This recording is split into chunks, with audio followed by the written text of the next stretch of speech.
Hey friends, so let's talk about something that seems to keep popping up in the news and on social media. You've probably seen it. Those headlines screaming about furries taking over schools, furries ruining society, furries plotting world domination. Yes, a fursuit for every child, litter boxes in every bathroom, goat dragons for everyone.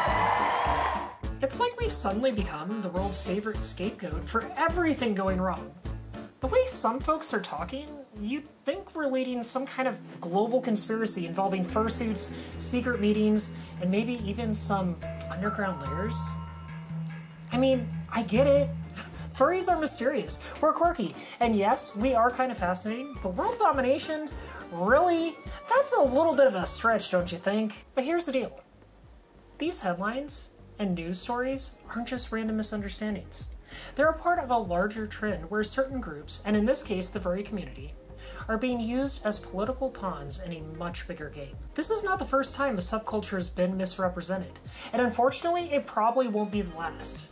What's happening now is that people are taking things that they don't understand about us and twisting them into something that feeds fear and outrage. It's like we've become the latest target in some sort of ongoing culture war. And while it might be tempting to laugh it off, because seriously, some of the things that they come up with are quite ridiculous, I'm looking at you, litter boxes. There's a real impact here. These sensationalized stories and headlines contribute to a broader narrative that's harmful, not just to the furry community, but to the queer community at large. They fuel misconceptions, they stoke fear, and they make it so much harder for people to understand who we really are. So today, we're going to unpack what's really going on here, why it matters, and how we can push back against the ridiculousness that is the media. I mean, Fox News, more like faux news. Oh my god, the joke makes so much more sense on paper. You have to see it, trust me, you just have to see it, okay? Let's be honest, if we don't tell our own stories, someone else will. And they probably won't get it right.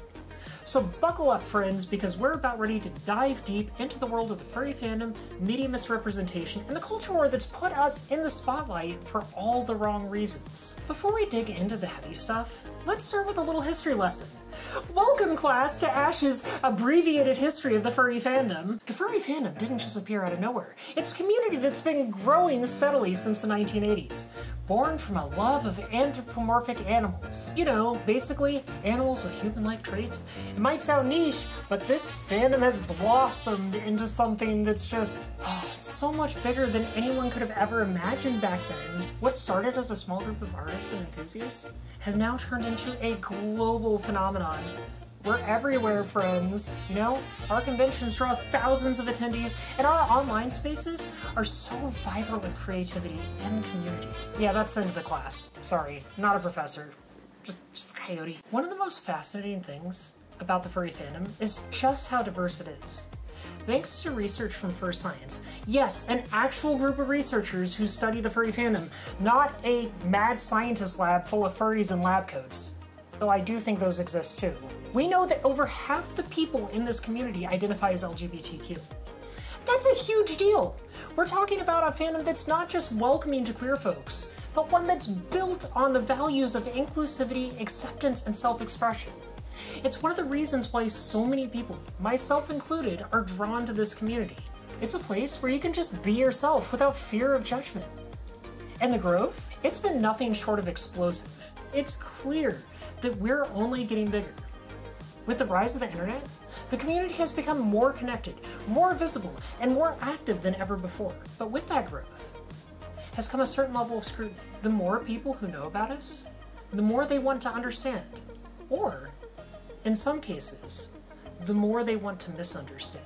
And that's where things start to get a little bit tricky. Because as we've grown, we've also become more of a target. It's like the old saying goes, the taller the tree, the harder the wind blows. And right now, there's a lot of wind. But here's the thing, growth isn't just about numbers. It's about strength, resilience, and the ability to stand tall even when that wind is howling. And that's exactly what we're doing here. Did I just compare the furry fandom to a tree? Oh, we're so big, so woody, so luscious. That was first, Ash. Now, let's talk about identity. Because in today's world, it's become one of the most hotly debated topics around. gender, sexuality, race, even the hobbies and communities we belong to. These are all things that define us, but they've also become political battlegrounds. It's not just about who we are anymore. It's about how who we are fits into a larger narrative that's often controlled by people who don't even know us. And honestly, don't really care to. For me, this isn't just an abstract concept. It's very personal. I came out as a trans woman in a small conservative town, and let me tell you, it wasn't exactly a smooth ride. I remember going to the Social Security office to change my name, thinking it was going to be a super straightforward process. Well, spoiler alert, it wasn't. I was flat out rejected, no explanation, no support, just a cold, bureaucratic no. It felt like the world was telling me that who I was didn't matter, that my identity wasn't valid. And that's a message that a lot of people in marginalized communities hear every single day. But it didn't stop there. I've had experiences in public spaces where people felt the need to confront me, to tell me that who I am is somehow wrong. Like the time I was in Home Depot, just trying to find the right screws for a project. Out of nowhere, some guy corners me and starts telling me I am a sinner, that I'm somehow living my life wrong. It was surreal. Here I was, just trying to get through my day, and suddenly I'm being judged for something that's deeply personal and also completely unrelated to what I was doing. These experiences aren't just annoying, they're harmful. They reinforce the idea that some people's identities are up for debate, that who we are can be questioned, challenged, or even denied. And that's where the problem lies. When identity becomes a political platform, it stops being about the individual and starts being about control. And that's something we need to push back against, hard. So how did the furry fandom get caught up in all this? How did we go from a community of furry fans having a good time to being painted as some kind of societal threat? The answer lies in the way marginalized communities have been treated. Whenever something is different, it's easy to turn it into a target. And the furry fandom, with its vibrant, diverse, and yes, sometimes eccentric members, has become the perfect scapegoat for people looking to stoke fear and outrage. This isn't the first time we've seen this happen. Remember that infamous Vanity Fair article from the early 2000s? The one that painted furries as weird, perverted, and basically the stuff of all your nightmares? I remember it. That article did a lot of damage. It fed into stereotypes. It made people feel uncomfortable talking about their interests. And it set the stage for a lot of the misunderstandings we still deal with to this very day. Oh, and then there's that CSI episode, which took those stereotypes and just ran with them, turning the furry community into the punchline for a much, much more mainstream audience. These media portrayals weren't just inaccurate, they were harmful. They created a narrative that stuck around for years, one that paints furries as something to be feared or ridiculed. It made us the punchline of their joke. Oh my god, look over there, look at those freaks, they're wearing animal costumes. Now that narrative has been picked up by people who have a political agenda, who see furries and the furry fandom as an easy target in their culture war. It's not about who we actually are, it's about what we represent to them. Something different, something they don't understand, and therefore, something they feel the need to attack. But here's the thing. We're not gonna let them define us.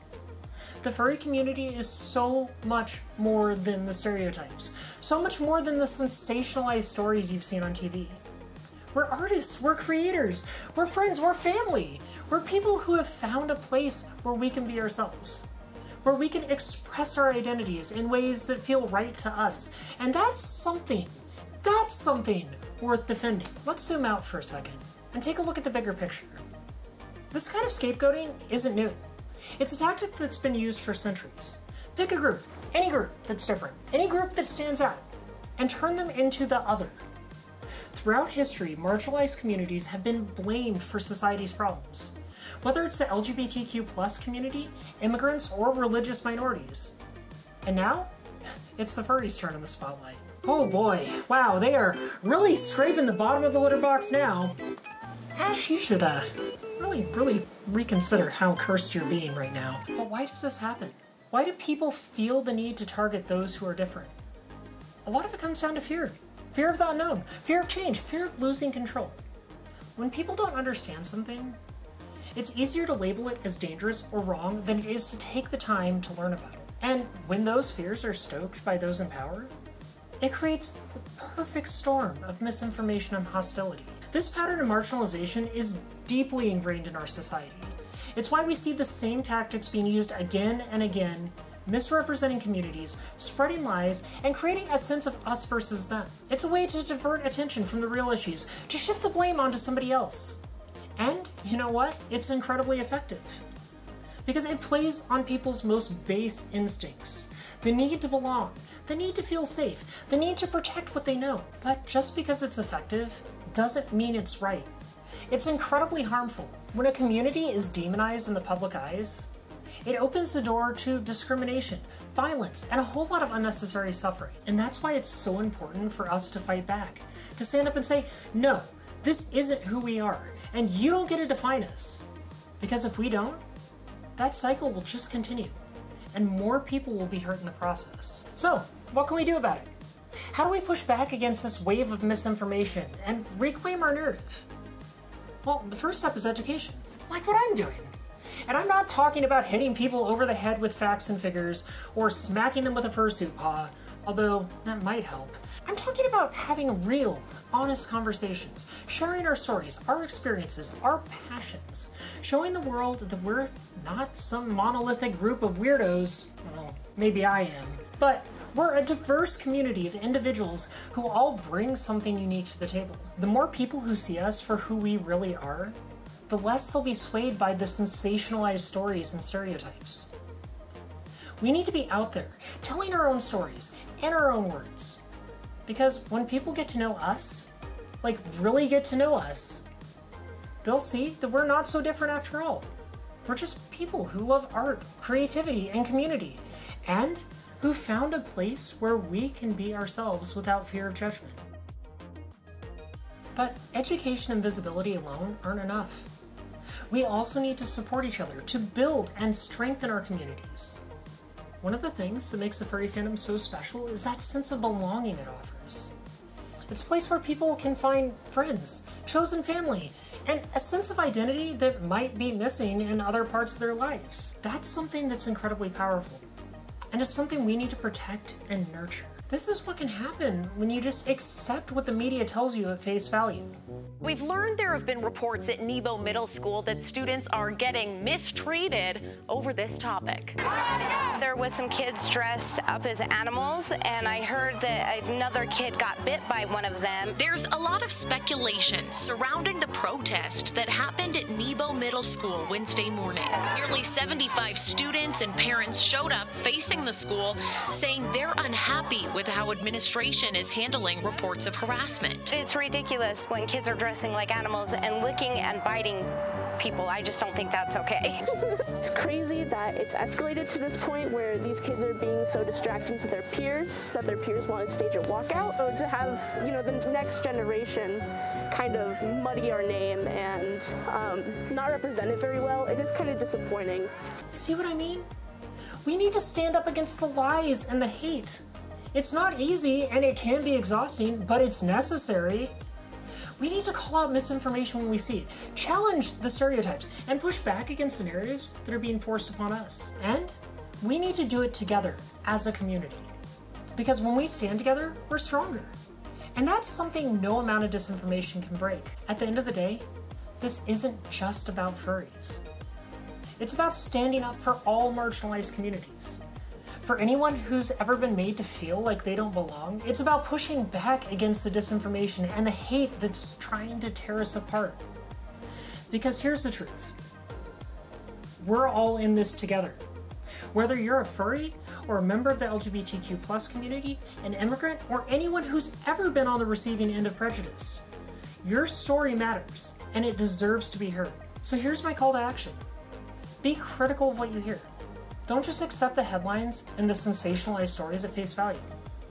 Take the time to learn, to understand, to get to know the people behind the labels. Stand by your friends, your family, your community. And don't be afraid to speak up when you see something that's wrong. Because every single voice counts. And together we can make a difference. Just in case you were wondering, how can I make a difference? Here are some solid examples.